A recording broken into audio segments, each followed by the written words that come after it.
Hello, my awesome traders and investors friend.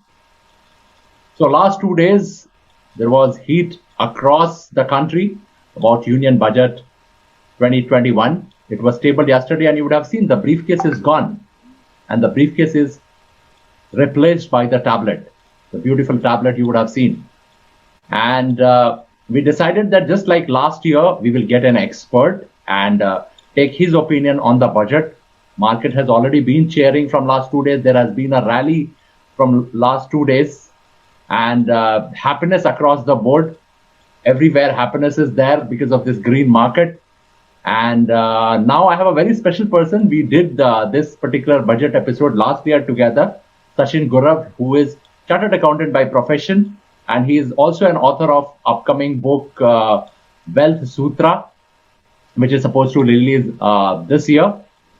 So I have series of questions for you, Sachin, which I would want to ask you and get an insight from you. As the title of our video says, Union Budget 2021 Impact and Analysis. So we'll get into a deeper analysis. As I said, I have a series of questions for you. But then, what is your overall feeling on the budget, and do you want to tell my audience more about yourself? Thank you, Vijay. Thanks for the opportunity. Even last year we did a fantastic job, and this year also we'll do it. So first, Vijay, this was a very, very important budget for all the people across the world and India also, because of the simple reason that worldwide we had COVID, and including India, and everybody had suffered. Although government had given a lot of schemes. Number one, number two, everybody was wondering, including me, that she announced before the budget that they are going to do something great. So everybody were tickling their hands and thinking in their minds that what is that new thing which they are going to do. But thankfully, the FM, subject to certain points, has done a wonderful job. So giving the growth, I can say vitamin G for the economy and also to the foreign institutional investors and worldwide, they have done a good job. What we can do is we'll take the questions one by one, and in micro and macro level, I'll explain each of them. Yeah, over to Vijay. So my first question to you is. People were expecting that there will be change in the tax slab, and we don't see that happening this year. So what is your opinion on the overall tax for including the business and common man? How do you see the taxation for this budget? Yeah, that's a great question. See, generally what happens is across the board, everywhere I'm seeing that people are saying there is no change in tax rates. But I'll give a very simple point for this. There are two particular points when you see in terms of tax rates. One is the tax rate, and second is the taxable income. Okay. So what happens is that one is it's good that the tax rates are not increased. That means what? Let's say on 100 rupees I'm going to levy a tax of 10%. We are clear that the 10% is there. But also the second component which you have to see is whether the government has tweaked the concessions, exemption and deduction which we use for arriving at taxable income. Okay, so one is the tax rate which is remains stable as is, copy paste of last year, but also whether there is an increase or decrease in the tax rate, right? Sorry, taxable income. So what the government has done is that to be very frank, although the tax rates have remained same, in context of few individuals who are HNIs and higher income bracket, the government has reduced certain tax concessions which they have given, which in personal taxation I explained. So bottom line, what has happened, just to conclude in brief, whereas the tax rates are remaining same, the government in case of HNIs and certain other individual entities, individual persons, if they are in higher income bracket, they have tweaked certain exemptions, therefore the income has increased. So to put it in a nutshell, earlier their income was 100, let's say 10% tax we are paying. Now the government has removed the concession of say 20 rupees. Okay, so what has happened? The income has gone up for HNIs from 100 to 120. So the extra 10%, 2 rupees they are going to pay. So bottom line, tax rates have remained stable, but all my friends should understand that the taxable income in case of HNIs and certain other individuals has gone up to some extent. So this is what is the thing which you have to understand. So my second question to you is how this budget has impacted salaried employees. Yeah. So to be frank with you, Vijay, a lot of people are happy. As I said, tax rates are not increased. But I'll tell you a couple of points on this. One by one we'll go. The first point, which as I said in the previous question, is that the taxable income for certain people has increased. So what has the government done is the Provident Fund contribution. So what I'm concluding in simple words is if there is an employee provident fund contribution more than 2.5 lakhs in a year, then what the government has done is the interest on PF, which was never ever taxed till now. Okay, the extra contribution over and above 2.5 lakhs is taxed. So I'll give an example. Let us say Mr. X, he contributes his PF to the PF authority at 3 lakh rupees. What the government had done is till now, even if he contributes 10 lakhs or say 10, 20 lakhs, the interest income on that contribution was never taxed. Okay, but now the government has put a cap on the PF contribution of the employee, saying in a year, if he contributes more than 2.5 lakhs, whatever the interest which the PF trust announces, which is generally between 8 to 9% depending upon the economy, that will be taxed. So in simple words, let us say if a person contributes 3 lakhs and he's contributed obviously more than 2.5 lakhs, for that 50,000, let us say 8% is the interest. I know 8% on 50,000, 4,000 rupees is a small component. On that 30% tax or whatever they are, they will be liable to pay. So this is a red mark, because as I said in the previous question, a lot of high net worth individual and people who are contributing more than 2.5 lakh will come in tax bracket. Number one. Number two, what the government has also done is, if anybody pays ULIP policy premium more than 2.5 lakhs in a year, whatever money which we get from the policy redemption, okay, that will be taxed as capital gain. So what I'm trying to give a message here, some things which were never taxed till now in the history of personal taxation, salaried and other people, have been brought into tax. So as I said, coming back to my previous question, I had told that time that tax rates are even stable, but the government has tweaked in the exemption and concession in these two cases where the taxable income will go up. So these two cases they'll pay tax. This is two. Number three is the home loan interest. As you know, the government last year they said that extra 1.5 lakh deduction they'll give till March 21. That means if I take an extra home loan, whatever interest I get, I'll get over and above 1.5 lakhs, additional 1.5 lakhs interest benefit. That they have extended to another 1 year, say March 22. So that's a good sign. Third point. Fourth point, what I'm telling is, the affordable housing segment income also they have allowed another year for exemption. That means what happens is there are small developers, affordable housing budget developers who, will get another year of concession. This means it's a good sign for even the employees to get a higher interest deduction. Next is also, as you know, that, couple of senior citizens, 75 years and above, they are fully exempted from filing tax returns. Now, what does this mean? If there are pensioners and there are people who are retired senior citizens, all their tax returns need not be filed. Now, this is just a procedural development, nothing much. Another important thing has happened is, as you know, that the dividend income, okay, from last year, it is taxed in our individual hands at our applicable rate. Now, what the government has realized is that, there are few people who are paying advance tax, but the interest component will automatically come. That means we have to pay extra penalty of interest because dividend income I will get later. So the government has given some concession for interest. That means they say that if I get, let's say, 25 lakhs dividend, then I need not pay interest on that extra income which I am getting on the tax. So 25 lakhs के ऊपर जो भी tax आएगा, on that interest concession they have given. Apart from this, what has happened is also in context of the non-resident Indians. If let's say you're working in Dubai or any other country and you get your retirement money here, is a good point. The government is going to give certain tax concessions. Apart from this, there are certain extension of time limits for filing return, etc. I don't want to get into that. So overall on personal taxation, 2-3 things. One, as I said, these two things, the PF contribution and ULIP has been brought into TaxNet. Couple of people exempted, which is senior citizen, for filing return. Apart from that, specifically, you are going to get certain concessions in terms of your filing return timing. Otherwise, there's not much. The HNIs and other people are taxed more. So my next question to you, Sachin, is what is the impact of this budget on the business? Yeah. So, this is a very important question because a lot of businesses are trying to understand how this will impact. So a couple of points considering the time I'll take is, first, see, the most important amendment which has happened now is, earlier, as you know, GST was introduced in 2017, but now government, what they have done is from 21-22 tentatively, they have done away with the GST audits. Now, what does this mean? As you know, just 4 to 5 years, the law has been incorporated with GST audits.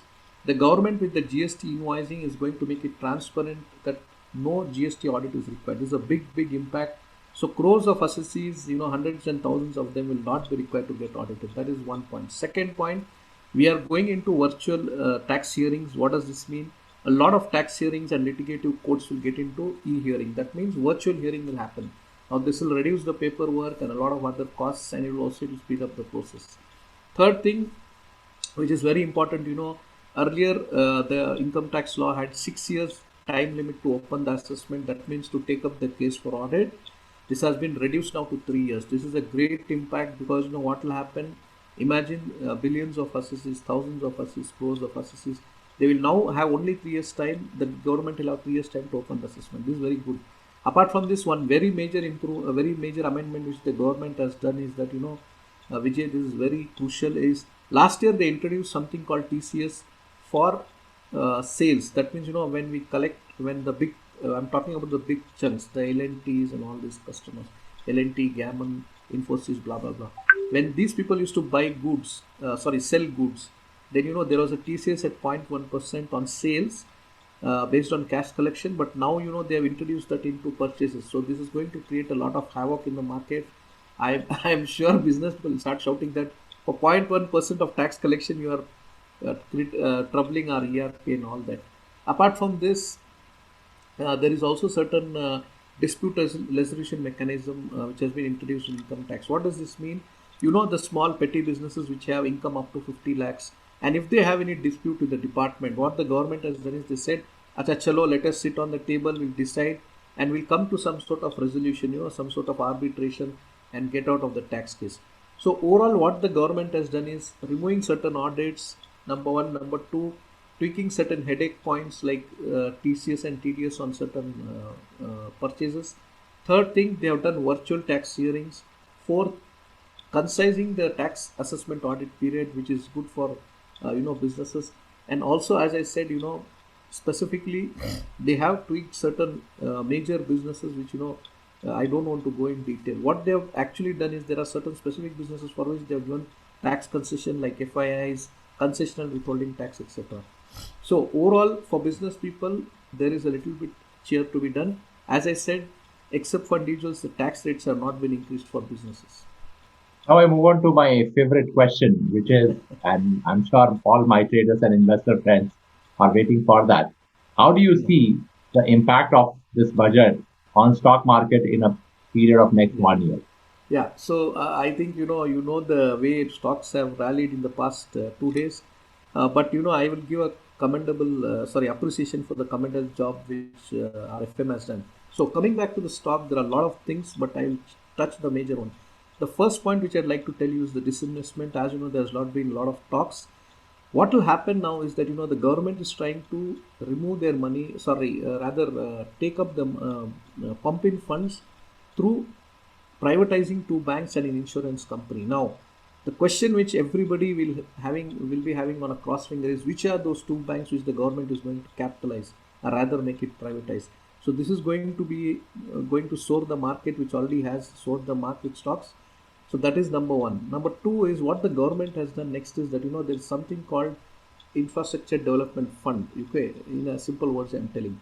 So the government is going to go to the market, take the money from the market, and allow that as a debt to the infrastructure. That means they will lend funds from the stock market to the infrastructure facility. This will be close to 80,000 or 60,000 crores. That's a huge thing. Obviously, the stock markets will go up. Number two. Number three, that the insurance sector FDI has been increased from 49% to 74%. What does this mean? A lot of institutional investors or other people will be interested to come to Indian stock market to capture the huge 1.3 billion opportunity of the insurance. Fourth point, very important, the FIIs have been jumping high because of two reasons. Number one, because of opening insurance and certain other concessions given to them. Also, very important, this is that the government first time has given certain tax concessions for the FII based on the treaty. Now, what does this mean? Why was the stock market going up? Is very simple, that the foreign institutional investors have been given certain tax concession based on the tax treaties. Plus, they are opened up the market for insurance and other sector to pump in money. Okay, so number one, on the debt financing, as I said, for infrastructure. Plus, number two, allowing the foreign guys to come, welcome them, tell them to put money, and also when they take out money, there will be certain tax concession. And number three, as I said, that specifically, the infrastructure pumping through the local market, that will also happen. Now, apart from this, what are there? A lot of changes which has happened in terms of legal point. there is something called investors charter which is coming up. In other words, the government for the first time is thinking, certain, let me put it in simple words, certain norms and rules of conduct or certain criteria norms to be set up for the investors. Next, very important, this is a very, very important point which people have to understand is from a regulatory point of view, the government, as you know, some time back had integrated 29 labor laws into 4 labor laws, which is wage code, etc. I don't want to go in detail. Similarly, the government has proposed now, that they will introduce something called stock or securities code. Now, what does this mean?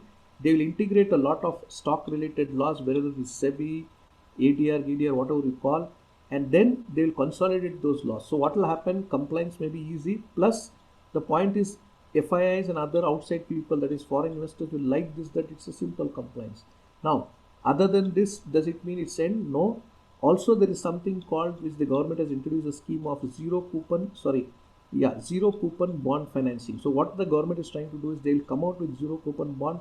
Obviously, the way I understand, I may be wrong also, is that it will be a bond which capital appreciation will be high, or debt will be high in that. That's going to be a fantastic booster. Apart from this, as I said, there is also disinvestment of LIC through IPO, which we are aware. Now, there is also recapitalization of a couple of PSUs to the tune of 20,000 crores. That's going to give a huge boost. Plus, there are certain international financial institutions which the government, international financial institutions, investment concessions which the government has given. So, to conclude what I am saying, stock market from the point of view of government giving tax concessions for FII, plus allowing them to come and explore the Indian market with huge money. Second thing, the huge infrastructure fund of 20,000 crore or above, which the government will allow to be opened up in the market and finance. Third, as I said, regulating the conduct of the stock market through investors charter, plus bringing up a security or stock code, whatever they may call. Apart from that, opening up certain asset management companies and asset restructuring company. I don't want to go in detail. This subject will be very long. Bottom line, through debt financing, through foreign investments, and to specifically local capital raising, the stock market is going to be historically great in next year or so. Whatever. I'm sure my trader and investor friends must be cheering to Sachin. Next question is, what about the investments impact in terms of real estate and the metal and different sectors? What about those? Yeah, that's a great point. See, what is happening today is, as I said, the government is going to pump money in real estate to the debt financing. So definitely real estate is going to, go up. Obviously, I can't say immediately, but 6 months or 1 year down the lane. Now, what is the tweaking point here to be understood is that we are not talking about the income tax concessions of affordable housing here. We are talking the government is going to expand the metros, it's going to expand the highway projects, it's going to expand the ports, it is going to expand even the class B town airports, etc. So huge infrastructure spend is going to come that will boost the real estate. Number one. Number two, as far as the metals and certain other industries are concerned, please note that if I'm not wrong, the stock market and metals have a inverse relationship. We saw gold rally some time back, but I feel again 2 reasons the gold may also be stable is because one, now the consumption money is being pumped into stock market, for investment and debt financing, etc. So that money will circulate in the market, and overall a lot of assets will also grow. So what I'm expecting is not only real estate, not only the metals, and overall and above the stock market, everything will flourish. So we may be somewhere in a situation, maybe in a year or 2 years, that we come back to the normal growth with a higher return in each of these sectors. Again, obviously, it depends on if there are any challenges, but this will be a great opportunity for all the investments to bounce back. So they said they are going to privatize few banks. They have announced, and when we hear that, and looking at some of the privatized bank, what happened to them, sometimes picture looks scary. But then how is it going to impact in the long run? I'm sure these are not small banks, so I don't see that challenge there. But how do you see that in the long run? No, I think it's a very important question, Vijay, and people have to understand this. I'll explain you why. Number one, now you know that since the government has decided to go with disinvestment with 2 banks, whichever those banks they are going to select, the question is that which banks they are going to select. This is something which you have to ponder over and decide so that you can capture the rally. Number two, from an economic policy perspective, where I see is already that let us say in the online retail space, Amazon and Flipkart are only the two players. Similarly, in the food distribution model, we have Swiggy and Zomato. So what I'm looking maybe in 4 years or 3 years, I don't know the timeline is there will only be top 3 to 5 banks. Okay, and I may be wrong, maybe plus minus one or two. Bottom line, I am telling not more than 3 to 6 banks come here. There maybe people, maybe the banks which will be able to survive. So what is this indication?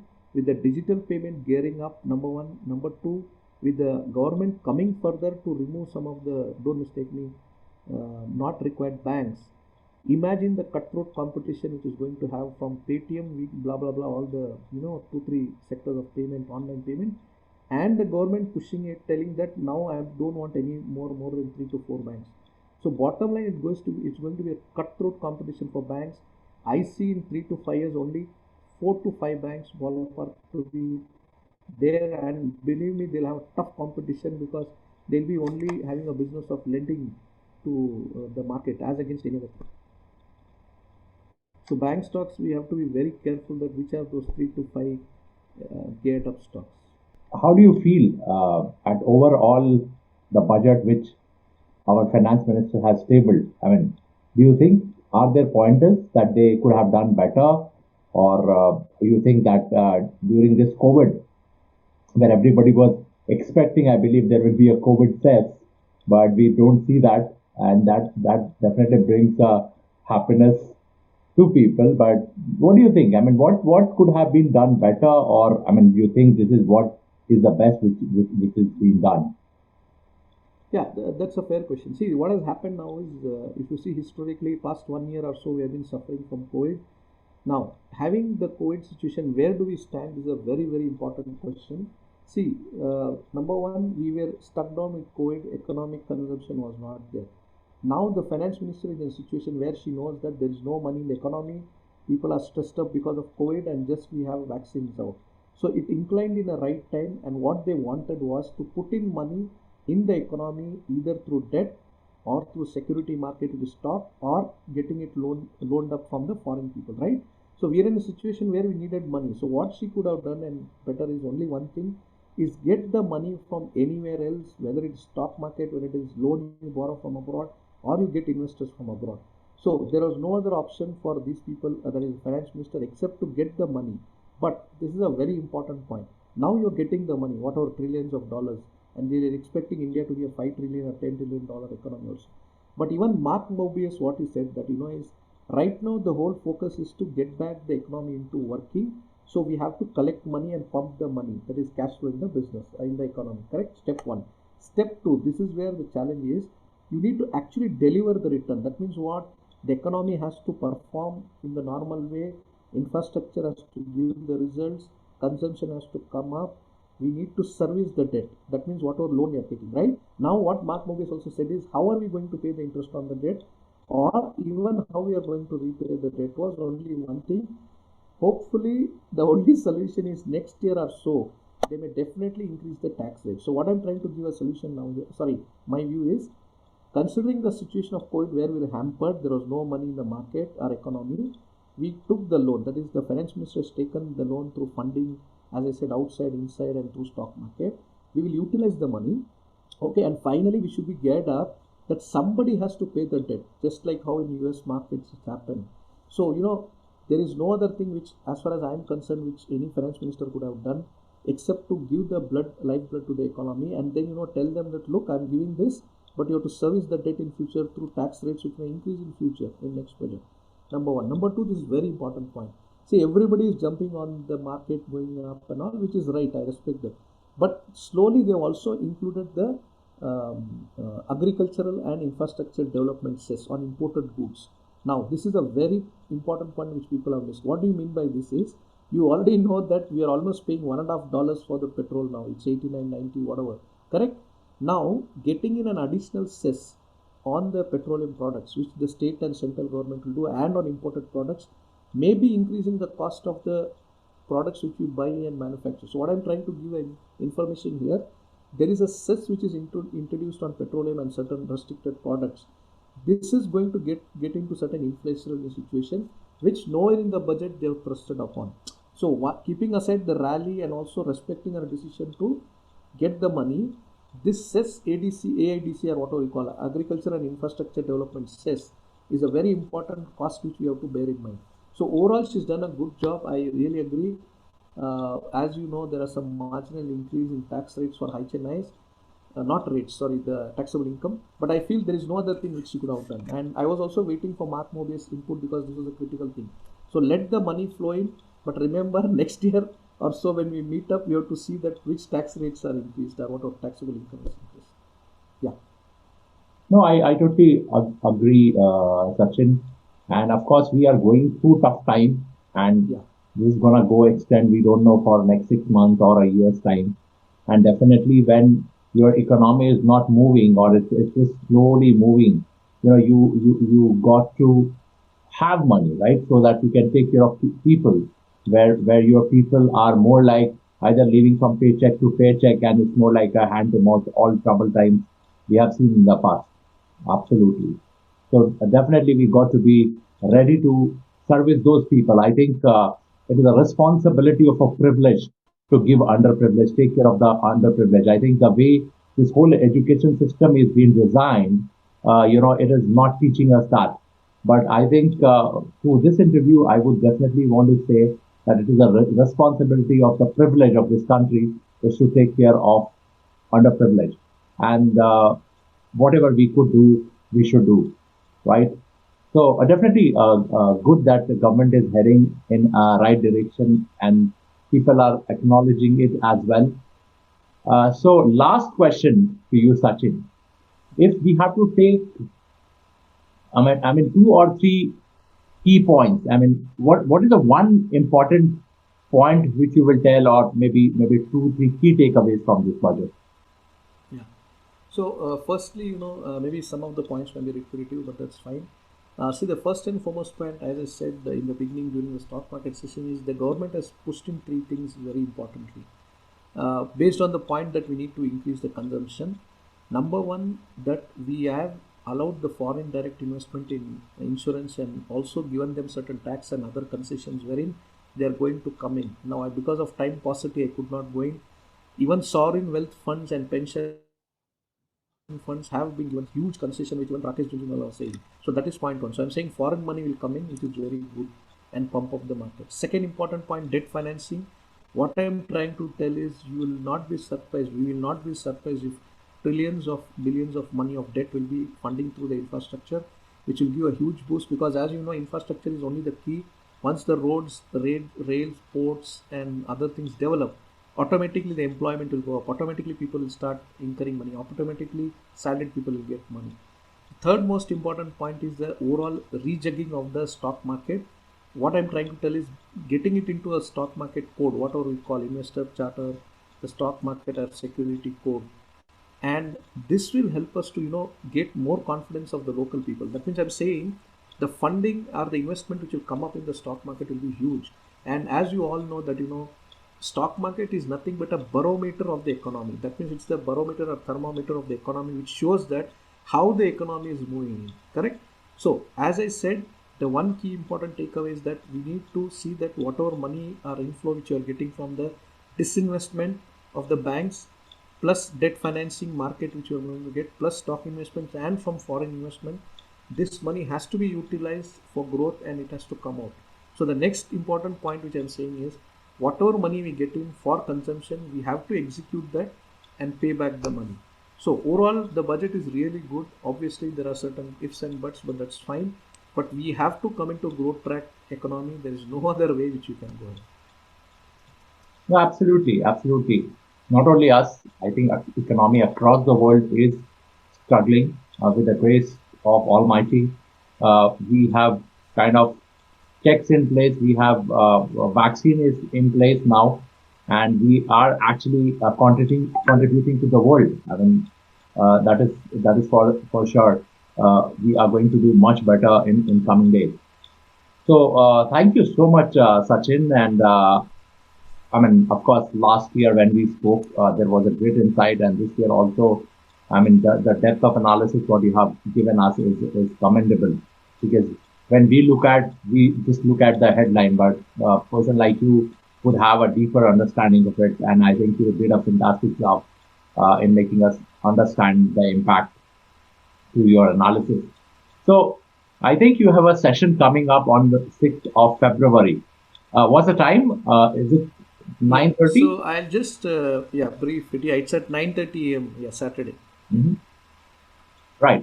So maybe you could just brief our people who would want to get a detailed analysis, because this is a short analysis we have given, and there is a Sunday 9:30 a.m. You are going Yeah. to do a webinar in which you are going to give more deep dive Yeah. to the impact of this budget. Yeah, so I'll just explain. See, what we have given now is at a macro level analysis.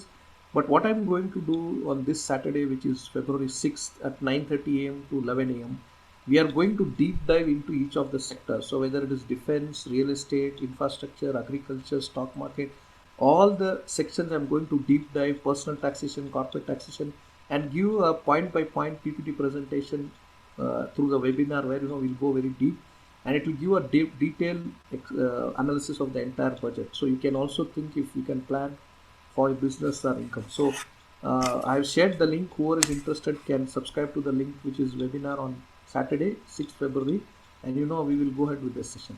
Yeah, over to you, Vijay. Yeah, so the link of this particular webinar will be there in the description till this webinar happens, and after that we will definitely revoke that. And you can click on that link and join the webinar if you are interested. I mean, definitely you are someone who would want to know more about the detailed analysis of budget. You can definitely look forward to the Sachin's session.